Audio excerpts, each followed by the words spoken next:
ഇത് വെച്ചു. എന്താ കുഞ്ഞേ ഇത്? ഈ പറമ്പ് ഞാൻ വാങ്ങിയ വിവരം പൊന്നമ്മ അറിഞ്ഞാണല്ലോ. എനിക്ക് ഇവിടെ ചില ബിസിനസ്സുകളൊക്കെ തുടങ്ങാനുള്ള പരിപാടിയുണ്ട്. 5000 രൂപയുണ്ട്.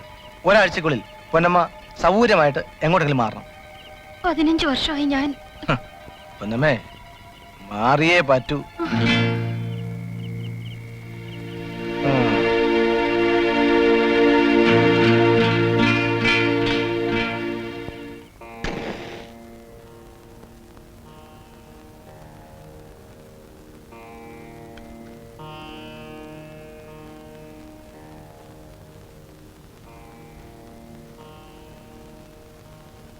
എപ്പോഴും ഞങ്ങളുടെ കൂടെ ഉണ്ടാവണേ. കൃത്യമായി വാടക തരുന്ന സ്വഭാവമായിരുന്നു ഭാസ്കരൻ നായരുടേത്. ഇനിയിപ്പോ കടയൊന്ന് പച്ച പിടിക്കുന്നവരെ എനിക്ക് വാടക വേണ്ട. ഇപ്പൊ തന്നെ ഒരുപാട് സഹായങ്ങളായില്ലേ? ഭവാനി ഒന്നും പറയണ്ട. ആ, എല്ലാരും ഇരുന്നാട്ടെ, ചായ കുടിച്ചിട്ട് പോയാ മതി. ആദ്യത്തെ ചായ ഞാൻ തന്നെ എടുക്കാം. ആ, ഇരുന്നാട്ടെ, അങ്ങോട്ട് ഇരുന്നാട്ടെ. ചേട്ടാ, അലമാര ഇരുന്ന് ഓർണമെന്റ്സ് ഒന്നും കാണുന്നില്ല. ഞാൻ നിന്നോട് പറയാൻ വിട്ടുപോയി. ഞാൻ അതെടുത്തങ്ങ് പണയം വെച്ചു. വളരെ നാളായുള്ള എൻ്റെ ഒരു ആഗ്രഹമാണ് ഒരു കാർ വാങ്ങാന്നുള്ളത്.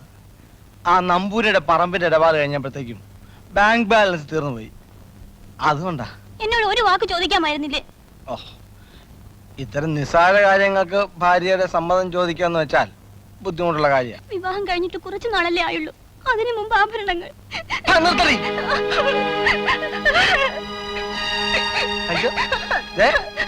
നിന്റെ തന്ത ചത്തുപോയി നിന്ന് പോങ്ങാൻ. ഒരു കാര്യം ഞാൻ പറഞ്ഞേക്കാം, ഭാര്യയാണെന്ന് കരുതി എന്നെ ഭരിക്കാമെന്ന് വിചാരിക്കണ്ട. ഇവിടെ ഞാൻ പറഞ്ഞ ശരി, മനസ്സിലായോ?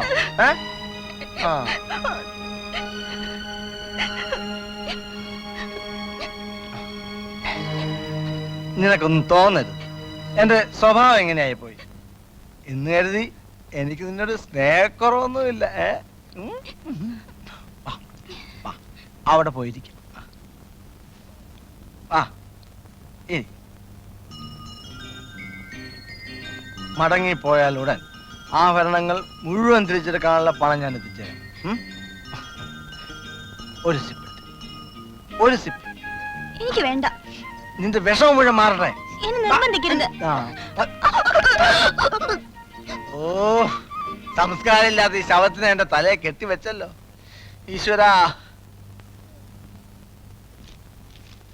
കേശവൻകുട്ടി,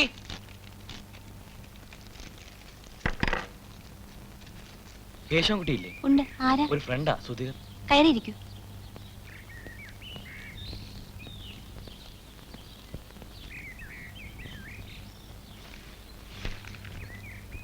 ആ, ഇങ്ങെത്തിയോ? ഹലോ, ഞാനിങ്ങോട്ട് വരാനിരിക്കായിരുന്നു. പേപ്പേഴ്സ് ഒക്കെ റെഡി ആയിട്ടുണ്ട്. വേണമെങ്കിൽ നാളെ തന്നെ ഹാൻഡ് ഓവർ ചെയ്യാം. ഓ, ആയിക്കോട്ടെ. നമ്മൾ വാങ്ങുന്ന കാറ് ഈ സുധീറിന്റെയാ. ഞാൻ നിന്നെ നാളെ രാവിലെ വന്ന് കണ്ടോളാം. ഓ, എന്നാ ഞാൻ ഇറങ്ങുന്നു. ഓ, ശരി. അപ്പൊ പറഞ്ഞ പോലെ.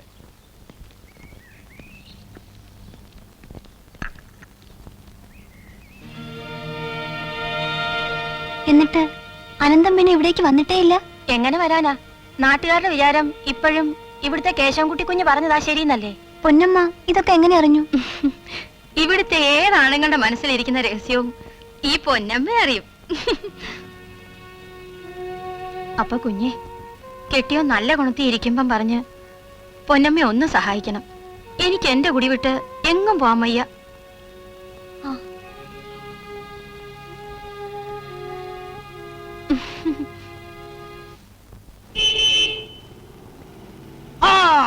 കേശവൻകുട്ടിയുടെ കാറ് വന്നു. മോനെ ഒന്ന് മാറേ,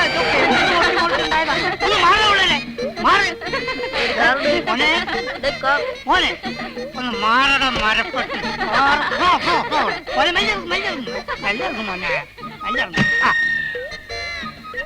കേശവൻകുട്ടി വാങ്ങിച്ച കാറാണോ ഇത്? ആ, കേശവൻകുട്ടി വാങ്ങിച്ച കാറാണ്. പക്ഷെ എനിക്കാണ്. പിന്നെ ഇതേമാതിരി 3 എണ്ണം ബോംബെയിൽ വാങ്ങിച്ചിട്ടുണ്ട്. പാസ്പോർട്ട് കിട്ടിയില്ല. മോനെ, നീ അടുത്ത പ്രാവശ്യം വരുമ്പോ നിന്റെ കപ്പൽ ഇങ്ങോട്ട് കൊണ്ടുവരണം. എനിക്ക് ഇവിടുത്തെ ആറ്റിൽ ചോട്ടാനാണ്.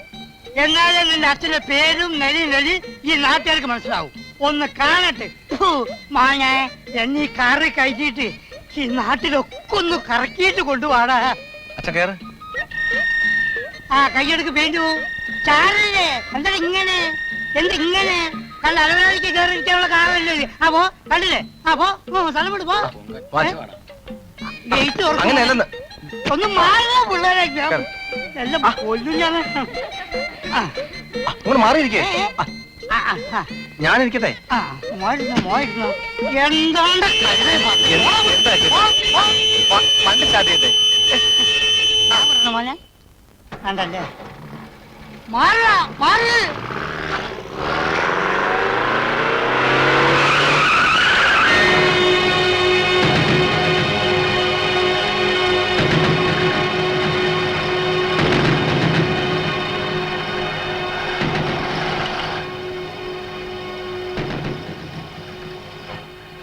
എടാ ഇവൻ ചത്തില്ലേ? ഈ നശിച്ചവനെതിരെ അച്ഛൻ ഈ കാറിൽ ആദ്യമായി യാത്ര ചെയ്യണ്ട.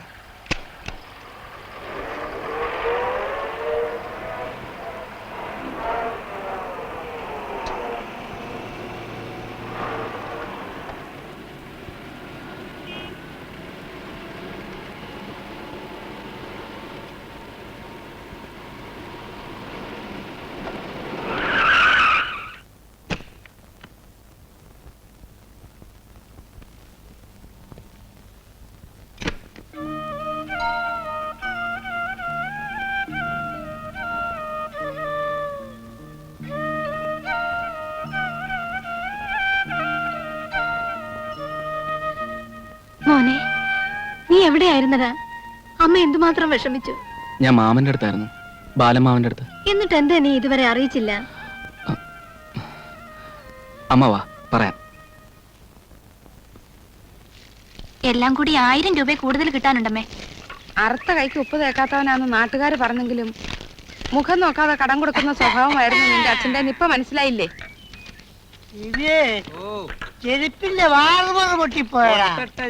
സിബിയേ എന്താ ചേട്ടാ? വീട്ടിലെ ബിസിനസ് പോരാഞ്ഞിട്ട് ചിലവര് പുറത്തേക്ക് ഇറങ്ങിയിട്ടുണ്ട്.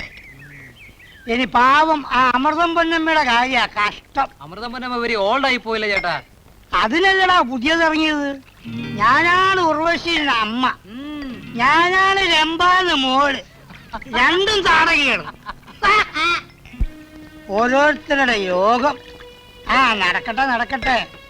നമ്മൾ പറഞ്ഞിട്ട് എന്താണ് സിബിഐ കാര്യം? നടക്കട്ടെ. ചേട്ടാ ഞാൻ പോയി നോക്കിട്ട് അത് ഓക്കേച്ചും വാ പോ.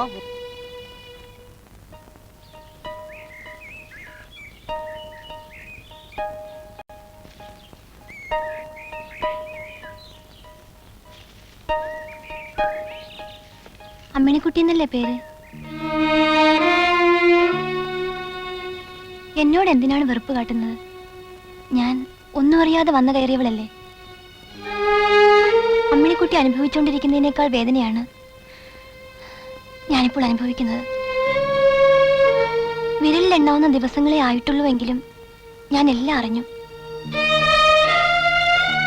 എന്റെ ഭർത്താവ് ചെയ്ത തെറ്റിന് ഞാൻ അമ്മിണിക്കുട്ടിയോട് മാപ്പി ചോദിക്കുന്നു.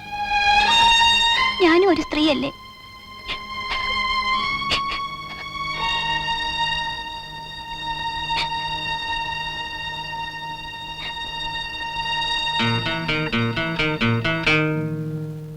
എന്നാലും എന്റെ കേശവൻകുട്ടി, നിന്റെ പെണ്ണിൽ നിന്ന് ഞാനിത് ഒട്ടും പ്രതീക്ഷിച്ചല്ല. കുടുംബത്തിൽ പിറന്ന കാണാൻ കൊള്ളാവുന്ന പെമ്പിള്ളേരും അമ്മച്ചിമാരും കുളിക്കുന്നത് ഞാൻ ദിവസവും നോക്കിക്കൊണ്ട് നിൽക്കുന്നവനാണ്. അവരോടൊന്നും സംസാരിക്കാതെ നിന്റെ ഭാര്യ അമ്മണിക്കുട്ടിയോട് മാത്രം സംസാരിക്കുന്നത് നിന്റെ ശനിദേശയുടെ തുടക്കമാണ്. മനസ്സിലായില്ലേ? അവളെ പറഞ്ഞ് വിലക്കണം. ഇല്ലേ നിന്റെ ഗതി അതോ ഗതി.